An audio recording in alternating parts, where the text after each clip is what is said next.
Hi everyone, Hervin here.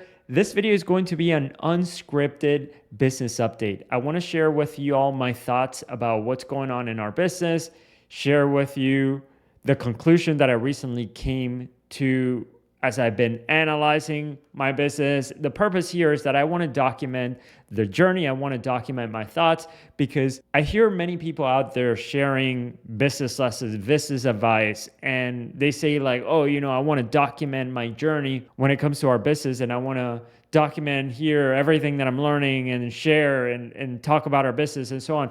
But I don't see many people openly talking about the struggles that they're going through and how they're thinking about it and what they're doing to solve them. And I think, yeah, it's just like I don't see many people being super transparent in terms of where they're at in their business, what the struggles are that they're facing. And yeah, so for me, I feel like this kind of content is important. I wish I had this kind of content from like high end, like these business owners that are doing really well for themselves now. I wish that I could have seen the come up and the struggles that they were facing and how they were thinking about things. And so anyway, that's why I want to share here. So the conclusion that I recently came to here inside our company in the past couple of weeks, the past couple of months, I've thought about this for a while now, but it feels more evident now, which is I feel like we've lost product market fit or our unique value proposition. Whatever it is, I feel like the thing that used to differentiate us in the marketplace is not differentiating us now. I feel like our company has become more commoditized. There's been more competitors that have shown up. And even though I feel like we are by far the best company out there in terms of results, in terms of how we serve our clients, how easy our program is to follow. Like, I think we're the best, but it's hard to convey that to the marketplace at the moment. Like, it's hard to point to something that is tangible.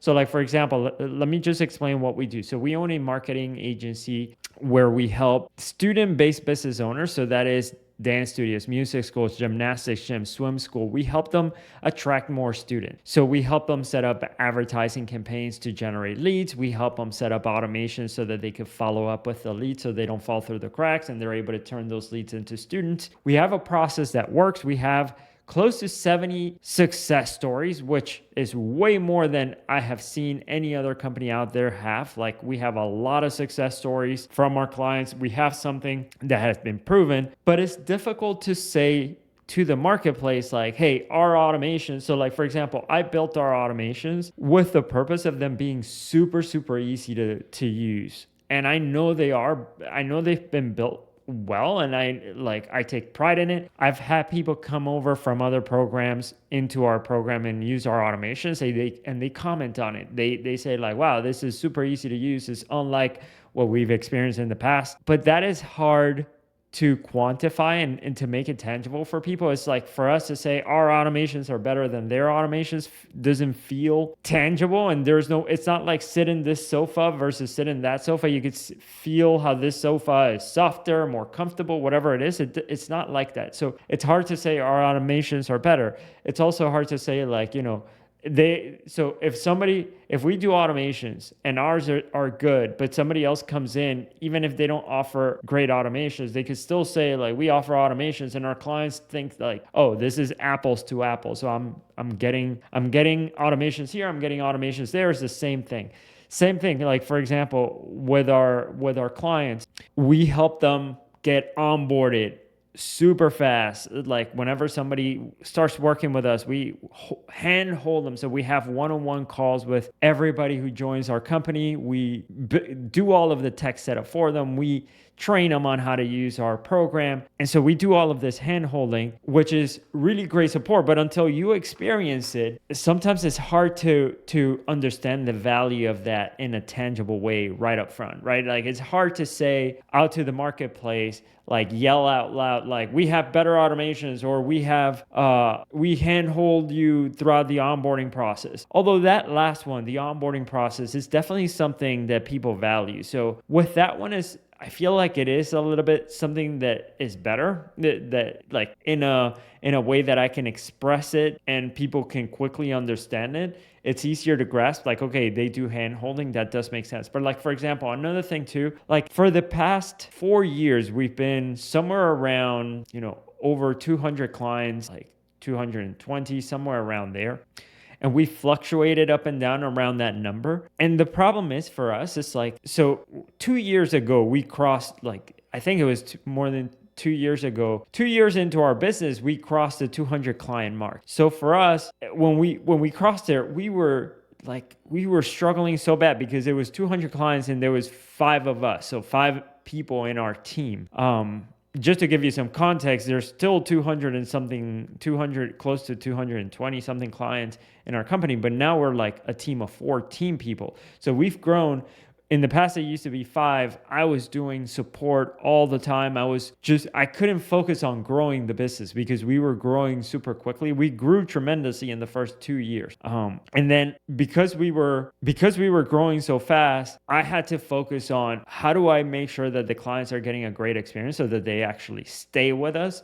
Because I knew that was going to be like the crux of our business, is just getting people to stay and be with us for a long time. So I wanted to focus on retention. So I put all of my attention there and I stopped focusing on the marketing side of things. The only thing really that I was able to focus on is our onboarding and our client support. That's really it. Like, we figured out how to hire more support people because at the beginning we didn't even know, who we needed to help us get with support. We also hired client success team members to help us talk to the clients. For a while, for years, we were growing. There was 200 clients and only 5 of us. We didn't have a chance to talk to all of our clients. So there were clients that we had that we were just not talking to them for a year. And obviously that's terrible for retention. There were so many things that were breaking. But again, my attention was trying to figure out how to make the best onboarding and how to support our clients. I used to, again, this happened for about 3 years where I answered every support ticket question out there that our clients were asking. And at some point I was just swamped and I would work until 12 a.m. every day, 1 a.m. in the morning at times, just answering support tickets nonstop because we had so many clients, but we didn't have the staff to keep up. Anyway, I say all of this to say that's where my attention has been, and we improved our support. We improved our client success team. And these were all things that we did to make sure that we had good retention. But this all came at the expense of like focusing on what makes us different. How can we keep figuring out like something that makes us uniquely different than the rest of everybody who's doing marketing and automation services for the same niche that we are. And well, I haven't been able to figure it out, which is where we're at now. I feel like we've lost that thing that makes us different. It's hard to say what we do to the marketplace, like here's the thing that makes us 10 times better than our competitors. I have an idea as to what it is that we need to, like, what we need to do, but it's just been a mystery to me for these past years. And I haven't been able to focus on it because I've been so busy trying to figure out like, how do we support people? And even then, like that is one of the things that has felt like for us has been a differentiator. Like the amount of, we now focus so much on our support. We now focus so much on our onboarding, but it's hard to yell out to the marketplace and get people excited. And it's hard for us to yell out to the marketplace, like, join us because we have better support. Like, nobody gets excited about support, and so until you need it, you don't really know that you need it or you don't value it, right? And so that's it. It's the question for me up until now has been like, how do I develop something, create something, position ourselves? Like, what do I need to do? Yeah, to position ourselves in a way that not just feels, but it's legitimately 10 times better than the competitors in a tangible way. And it also in a way that is defensible. So I've tried many of these things. It's not like I haven't tried right now. I try for us setting up an AI robot that answers our clients' questions. That was helpful, but it's tough to train an AI bot for all of our clients. On top of that, the AI sometimes makes mistakes, and I feel like that has to do with like where the technology is at. And so that right there has been a hurdle that we'll need to cross at some point. But even then, I feel like if I can come up with an AI, like my competitors won't be far behind in terms of creating one themselves. I've worked with integrations with other softwares. I've tried to build integrations with other softwares to sort of build a moat to say like we are the only company who has integrations with these other softwares. That didn't work. So I worked on with this company to create an integration with this really famous company in my niche, to create an integration, and we managed to work with them and get this integration, like collaborate on this to build this integration. And then now they made it available to everybody, including my competitors. And so it's like, okay, that didn't work either. So how do we build something that is going to be a unique value proposition that we can sustain for the years to come? Because right now it just feels like everything that we've been doing can be easily duplicated and commoditized. And so yeah, that's where we're at right now. We are in a plateau, and we're trying to figure it out. We're trying to see, what we could do, what ideas do we have to create something that is unique to us, to position us in a unique way that is different from our competitors, that would make us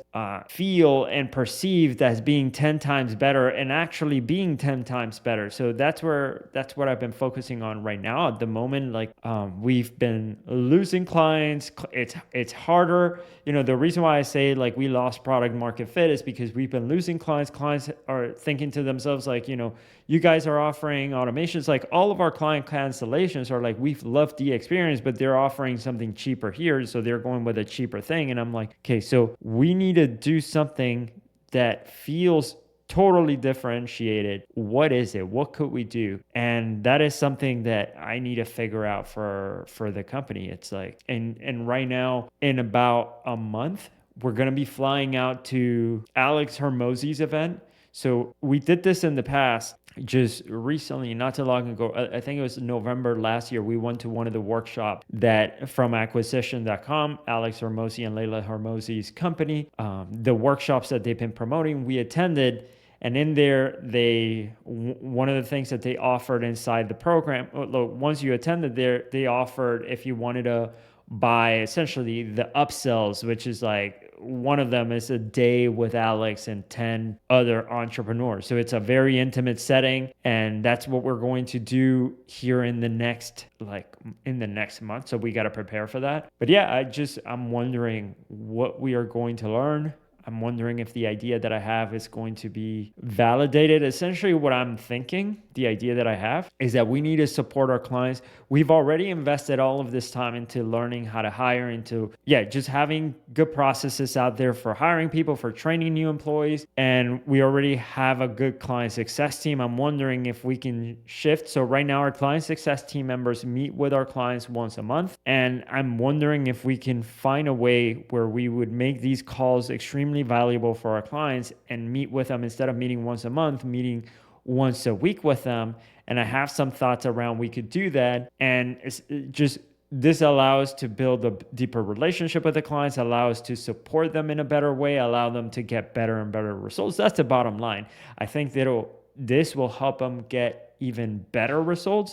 So yeah, that's the idea. I'm wondering, and then obviously with that includes like increasing our prices and going after a certain clientele who values this service. So yeah, that's the idea. I'm wondering if I am thinking about it in the right way, and we're gonna find out here pretty soon. But yeah, that's the update for today.